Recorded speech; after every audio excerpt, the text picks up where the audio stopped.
Hello साथीहरु, मैले लक्ष्मी पूजाको दिनमा सेल बनाउन एक दिन अगाडि नै चामल र मेथीलाई भिजाएँ। त्यो भिजेको चामललाई चाहिँ मिक्सचरमा हालेर ब्लेन्ड गर्न थालेँ। ब्लेन्ड गर्दा खस्रो खस्रो नै ब्लेन्ड गर्नुपर्छ। सँगसँगै मैले ल्वाङ, सुकुमेल, मेथी र अलिकति दुध राखेर पनि ब्लेन्ड गरेँ। यो सबै हालिसकेपछि ब्याटर चाहिँ कलर चेन्ज हुन्छ, हल्का खैरो खैरो देखिन्छ।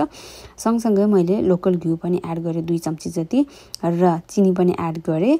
सबै एड गरिसकेपछि हातले मस्त मैले यो ब्याटरलाई मुछेर यतिको ब्याटर भइसकेपछि चाहिँ 1 घण्टा जति मैले यो ब्याटरलाई छोपेर राखेँ साथीहरु है।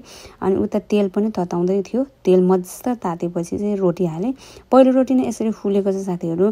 यसरी सेल बनाउँदा चाहिँ एकदमै काँडेदार, बास्नेदार, मिठो हुँदो रहेछ, नरम हुँदो रहेछ। हजुरहरूले पनि यसरी ट्राई गर्न सक्नुहुन्छ। मैले पहिला पनि सेल बनाएको थिएँ तर यस्तो भएको थिएन। तसर्थ यसपालि चाहिँ यस्तो भयो। हजुरहरूसँग पनि मैले रेसिपी राखेँ र जे छ जसो छ त्यसरी नै लक्ष्मी पूजा पनि गरियो। तपाईहरु सबैजनालाई ह्यापी तिहार भन्न चाहन्छु।